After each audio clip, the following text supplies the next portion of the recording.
श्रीमद् भगवद गीता, आवाज दो थोड़ी, अध्याय 4 ज्ञान कर्म संन्यास योग। इसकी भूमिका का परिचय पिछली बार हम लोग कर चुके हैं।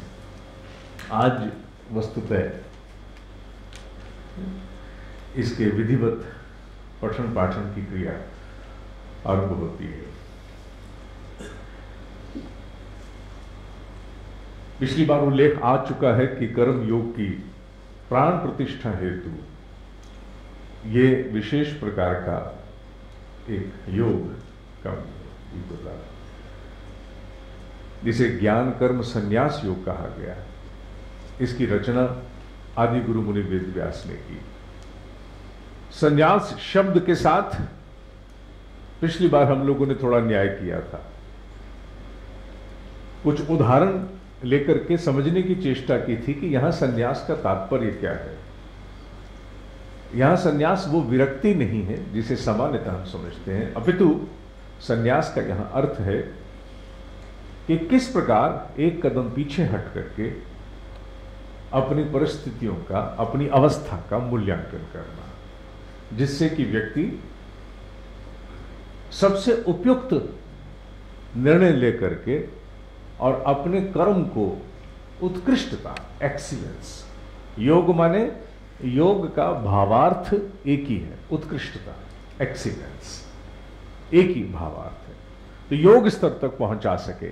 संन्यास का केवल इतना अर्थ है। इसीलिए पिछली बार हम लोगों ने यह समझने की चेष्टा की थी कि how do you understand loss, how do you understand failure and how do you understand perfectionism.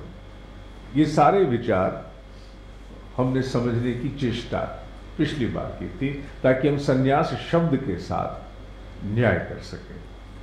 सामान्य समझ, क्योंकि संन्यास की बिल्कुल एक एक्सट्रीम व्यू वाली है, एक अतिवादी वाली है, उससे हट करके सामान्य लोकाचार की दृष्टि से, व्यवहार की दृष्टि से हमने जानने की चेष्टा की।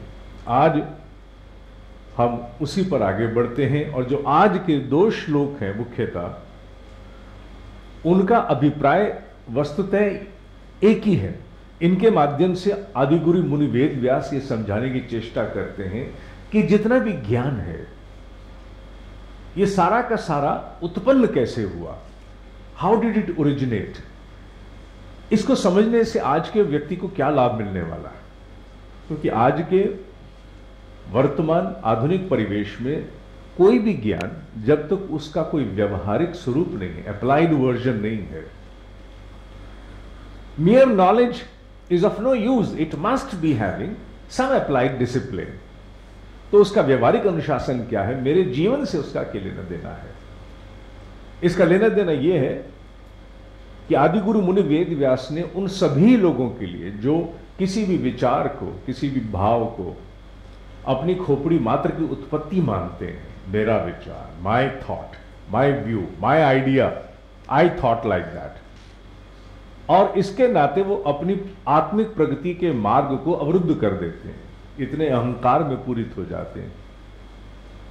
उन सब लोगों को एक प्रकार का एक प्रकाश दिया है कि ज्ञान किसी की बपौती नहीं है। मैंने अनेकों पिछले कार्यक्रमों में कहा है कि कॉपीराइट मुझ जैसे छोटे लोग लिखवाते हैं। क्यों? क्योंकि हमने अपने आजीविका पार्जन करनी है, पेट पालना है, इत्यादि इत्यादि। लेकिन उन महर्षियों ने, ब्रह्म ऋषियों ने, उनके ज्ञान का कोई कॉपीराइट नहीं होता, उन्होंने इसको बांधा नहीं है।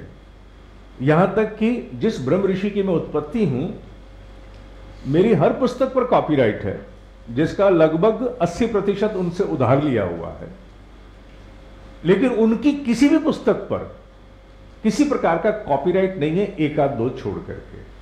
2-4 होंगे जिन पर होगा कॉपीराइट, या बाद में किसी ने कराया हो तो कराया हो, लेकिन उन्होंने अपने जीवन काल में 2-4 नहीं, हजारों पुस्तकों की रचना की थी, और वो ब्रह्म ऋषि थे।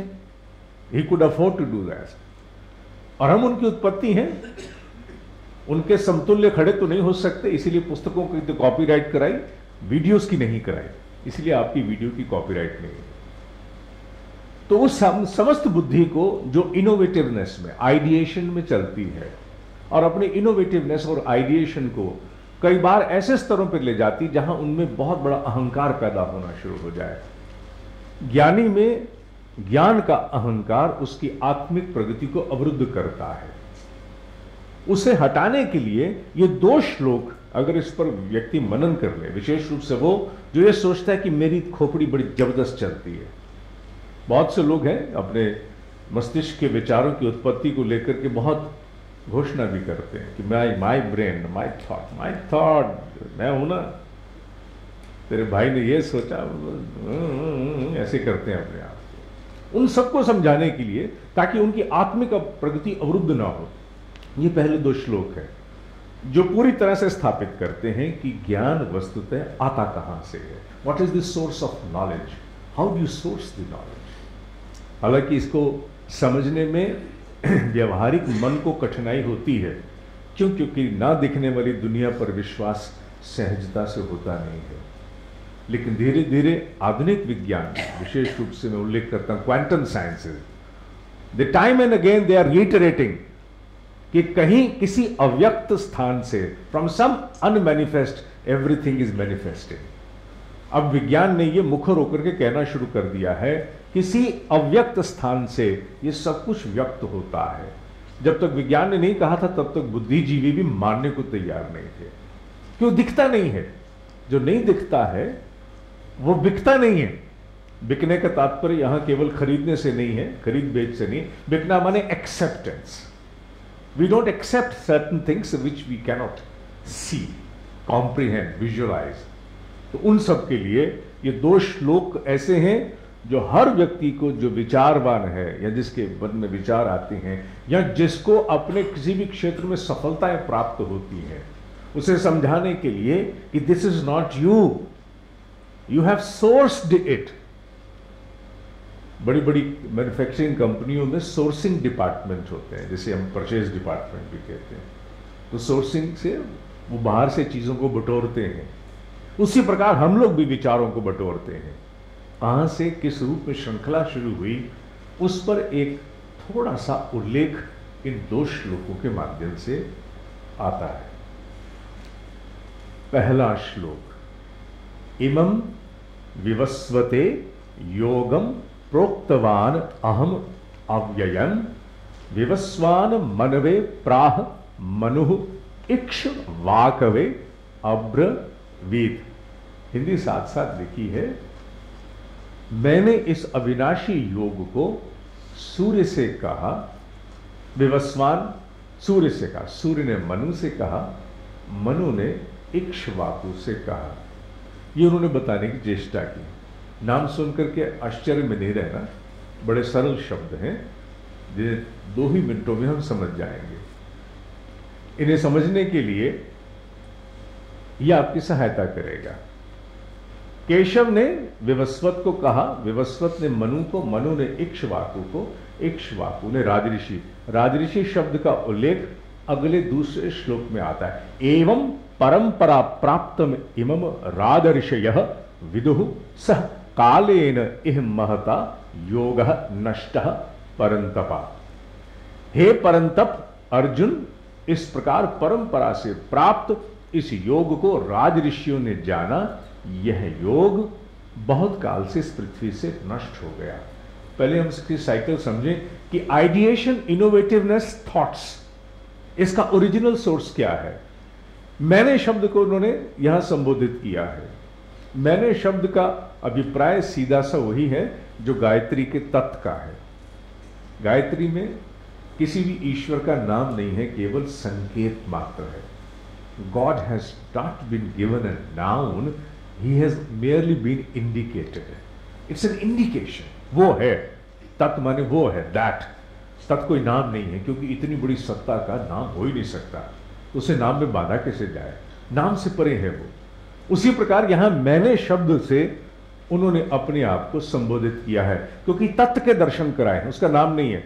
अन्यथा आदिगुरु मुनि वेद व्यास ने भगवत गीता में ही अनेकों श्लोकों में जिस प्रकार अर्जुन को अलग अलग नाम दिए हैं, जैसे यहां परंतप है, उसी प्रकार कृष्ण के अनेकों नाम हैं, जनार्दन इत्यादि अनेकों नाम हैं। लेकिन यहां उन्होंने क्योंकि ही इज सो इंटेलिजेंट, उन्हें मालूम है कि मुझे जहां जिस भाव को वहन कराना है उसी के अनुरूप मुझे उस प्रभु सत्ता को नाम भी देना है, उस सृष्टा को नाम देना है। तो इसलिए यहां उन्होंने नाम न देकर के संकेत दिया है मैंने अर्थात जहां से सारी उत्पत्ति संभव हुई है उसे यहां मैंने कहा गया है। आगे इसलिए बढ़ना आवश्यक है क्योंकि मैंने के विषय में सामान्य बुद्धि की समझ बहुत छोटी है, बहुत छोटी समझ है। इसलिए मैंने शब्द की व्याख्या करना केवल इतना ही कहना है कि वो, उसकी ओर संकेत कर देना ही पर्याप्त है। मैंने माने वो, उसने। विवस्वत का अर्थ है सूर्य, जो भावार्थ ऋषियों ने दिया है वो सूर्य है कि मैंने अपना जो ज्ञान था, जो नॉलेज थी, वो मैंने सूर्य को दी। सूर्य से मनु के पास आई, मनु से इक्ष्वाकु, इक्ष कहते हैं भेद करने को, एक विचार का दूसरे विचार से भेद करना, व्यक्ति का दूसरे व्यक्ति से भेद, विषय का दूसरे विषय से भेद करना। मैंने इक्ष्वाकु को दी और इक्ष्वाकु ने राज ऋषियों को दी परंपरा चलाने के लिए कि आप इसको आगे लेके चलिए। इसका तात्पर्य क्या हुआ? अगर इसका थोड़ा सा तकनीकी विश्लेषण करें तो इसमें मैंने शब्द के अतिरिक्त बाकी सब का तकनीकी विश्लेषण उपलब्ध है। मैंने शब्द का तकनीकी विश्लेषण कोई नहीं दिया जा सकता, बड़ा असंभव सा है। विवस्वत अर्थात सूर्यदेव, यहां उस सूर्य की चर्चा नहीं की जा रही है जिस सूर्य को हम आंखों से देखते हैं। गायत्री महामंत्र में भी ये श्लोक, जो पहले दो श्लोक हैं, एक प्रकार से ये गायत्री की व्याख्या है। एक प्रकार से गायत्री में भी सविता की चर्चा आती है। तत् वो सवितुर माने वो प्रकाश रूप है, और इसीलिए गायत्री का प्रत्यक्ष रूप जब साधकों को सिखाते हैं तो ऋषियों ने सिखाया है कि वो सूर्य है, वो प्रकाश है। प्रकाश की कॉम्प्रिहेंशन करने के लिए how to contemplate on light, तो उन्होंने कहा सबसे अच्छा सूर्य देख लो। सूर्य से ज्यादा प्रकाश प्रचंड तेज किसी में नहीं है। इसलिए सूर्य को गायत्री का एक प्रकार से